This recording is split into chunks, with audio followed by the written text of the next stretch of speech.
Spooky in love एक रहस्यमय प्रेम कहानी है छन यूरी और मा गैंग उक की। छन यूरी एक बहुत बड़े लग्जरी होटल की सीईओ है और वो भूतों को देख सकती है। यूरी को हर रात गलत तरीके से मारे गए लोगों की आत्माएं परेशान करती है।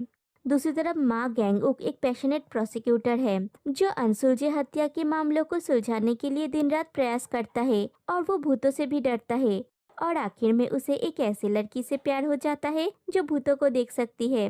तो चलिए कहानी स्टार्ट करते हैं। सीरीज की शुरुआत में दिखाया जाता है एक पर्सन मिट्टी खोद रही है और वहां से उसे एक मोबाइल फोन मिलता है और एक लाश भी। दूसरी तरफ एक दूसरे पर्सन के पास एक कॉल आता है कहीं पे आने के लिए। इधर जिस पर्सन को वो फोन मिलता है वो दूसरा पर्सन आके पूछता है कौन हो तुम।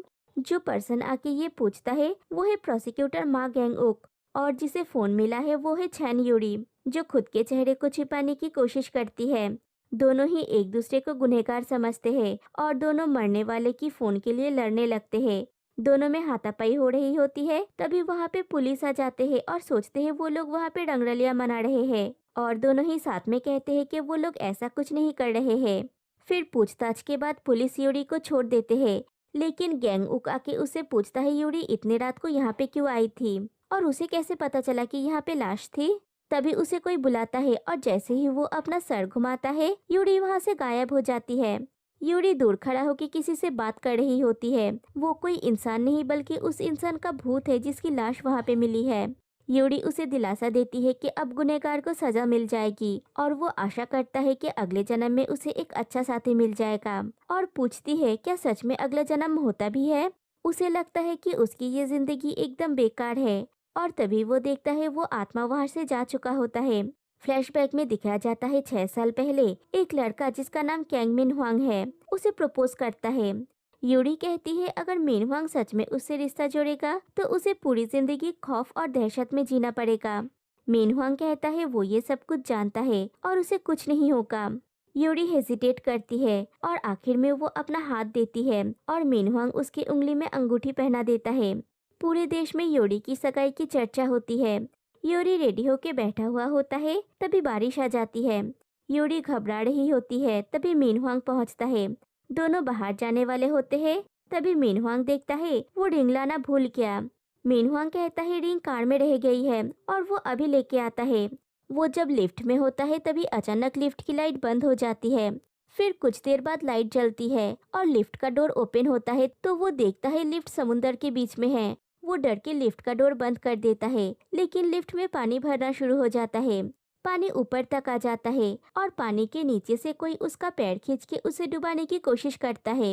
इधर यूरी और इंतजार ना करके नीचे पार्किंग में पहुंचती है तो देखती है मिनहुआंग जोर जोर से सांसें ले रहा है। मिनहुआंग यूरी को उसके पास आने से मना करता है और कहता है उसे पता नहीं था कि सिर्फ यूरी का हाथ पकड़ने से सच में भूत उसके पीछे पड़ जाएंगे और वो यूरी से सगाई तोड़ देता है। वो योरी के पीछे एक भूत को खड़ा हुआ देखता है। मिनहुआंग कहता है वो योरी से फिर कभी नहीं मिलेगा। ये कह के वो वहां से भाग जाता है और उस दिन यूरी को एहसास हुआ कि वो जिंदगी भर कभी किसी का हाथ नहीं थाम सकती और उसने फैसला किया अगर वो उनसे भाग नहीं सकती जो कभी भी उसके पास आ सकते हैं तो वो उनकी वजह से परेशान भी नहीं होगी। वो खुद को इतना निडर और मजबूत बनाएगी कि वो उनके साथ जी पाए। नेक्स्ट डे प्रोसिक्यूटर गैंग उक कोर्ट में एक खून का मुकदमा लड़ रहा होता है जिसमें मिनिस्टर का बेटा पार्क सुंगजे उसके एक्स गर्लफ्रेंड की कत्ल के इल्जाम में एक्यूज्ड है। लेकिन गैंग उक केस हार जाता है और पार्क सुंगजे को बाइज्जत बरी कर दिया जाता है क्योंकि पुलिस को लाश या कत्ल की कोई हथियार नहीं मिली।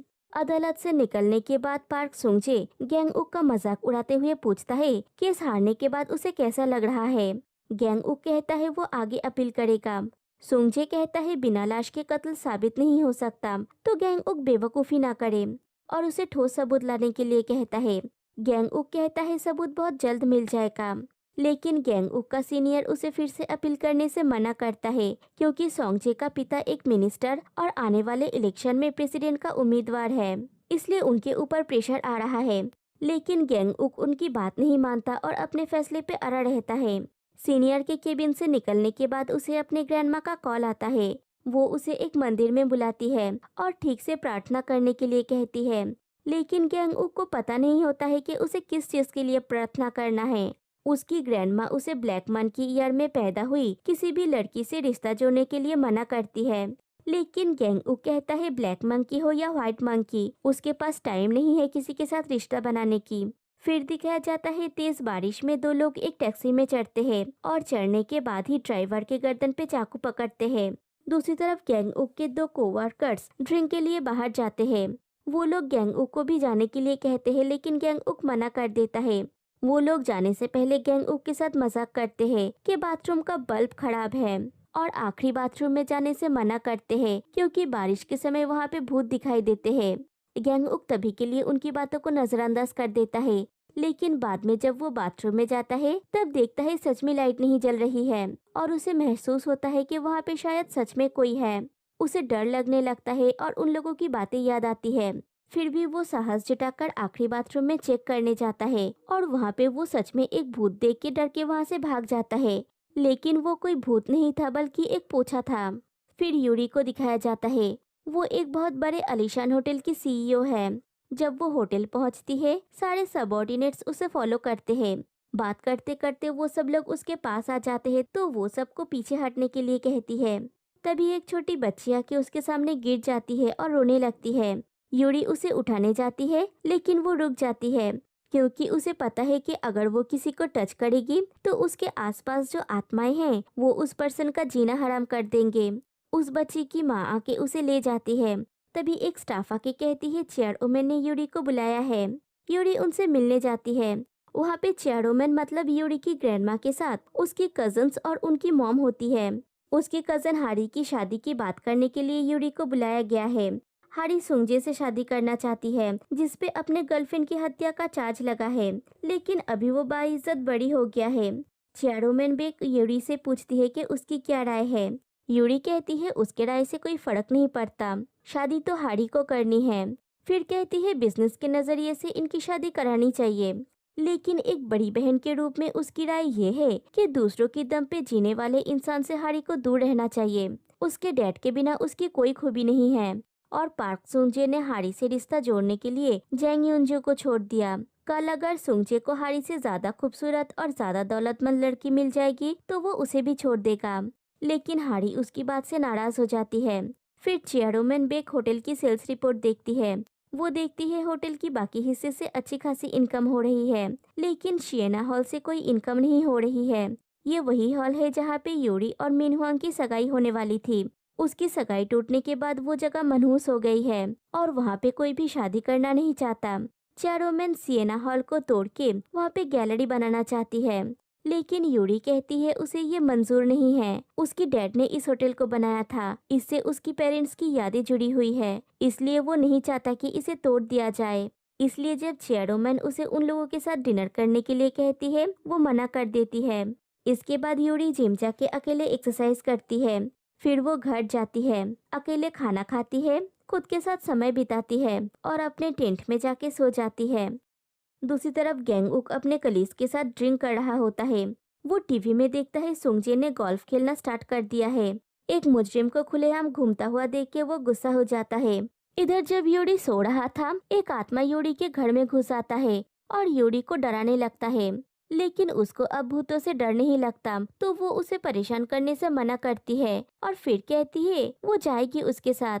फ्लैशबैक में दिखाया जाता है यूरी तांत्रिक के पास गई थी। तांत्रिक ने उसे सलाह दी थी भूतों की हेल्प करने के लिए। अगर वो ऐसा करेगी तभी अपनी जिंदगी पूरी तरह जी पाएगी।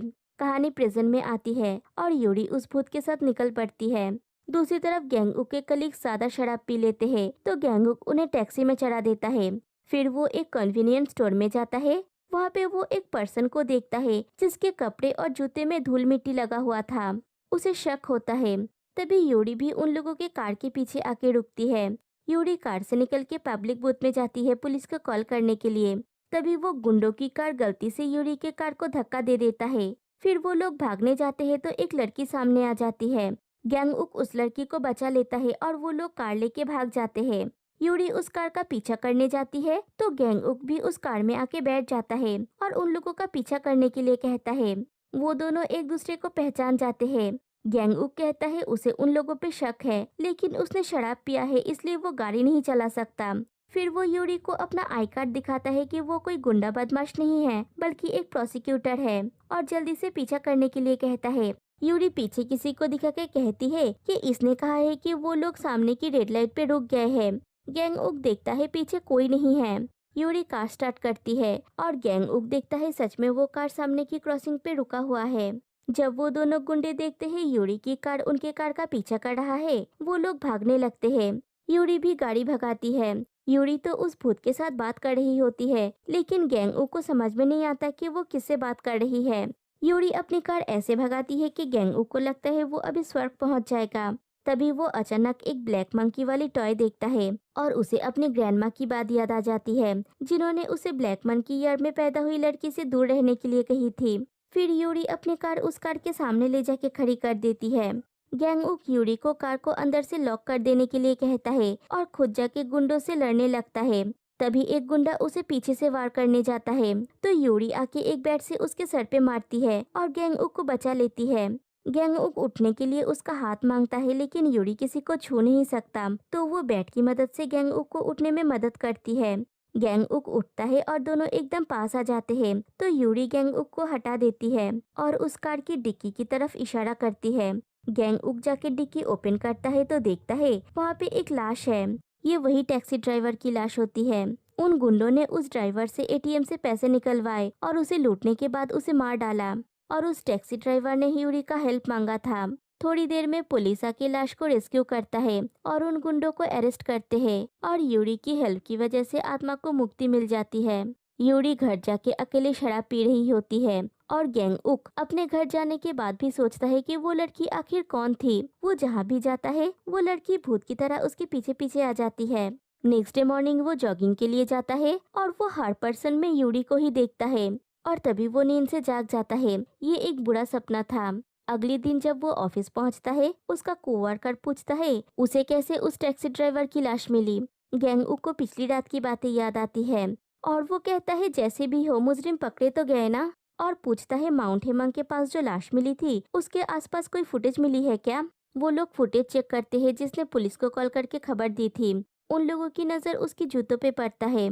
उसका एक कोवर्कर कहता है ये बहुत महंगा जूता है, इसकी कीमत कम से कम 1 करोड़ ओन है। पूरे कोरिया में सिर्फ 3 लोगों के पास ये जूता है। वो लोग पता लगाते हैं कि वो 3 कौन कौन है। पहला पर्सन पिछले हफ्ते ही यूनाइटेड स्टेट्स चला गया, दूसरा पर्सन पिछले 6 महीने से जेल में बंद है और तीसरी है रेना ग्रुप का सीईओ छेन यूरी।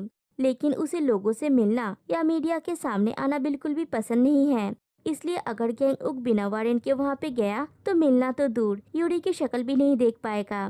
लेकिन गैंग उक रेना होटल में पहुँच जाता है, लेकिन उसे अंदर नहीं जाने दिया जाता। तभी वो अचानक यूरी को देखता है। यूरी भी उसे देख लेती है और उससे भागने लगती है। गैंग उक उसका पीछा करने लगता है। भागते भागते यूरी स्टाफ्स के लॉकर रूम के अंदर चली जाती है, लेकिन गैंग उक वहाँ भी उसके पीछे पीछे पहुँच जाता है। वहाँ पे यूरी सुनती है स्टाफ्स उसके बारे में गॉसिप कर रही है कि वो कितनी रूड और घमंडी है। वो सबके साथ ऐसे ही बदतमीजी से पेश आती है। उसने उस बच्ची की भी मदद नहीं की। 24 घंटे हाथों में ग्लव्स पहनी रहती है, शायद खुद को यूरोपियन प्रिंसेस समझती है।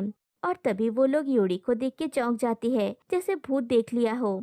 यूरी बिना कुछ कहे वहाँ से बाहर चली जाती है और गैंग उक भी उसके पीछे पीछे बाहर जाता है। यूरी अपने ऑफिस में पहुँचती है।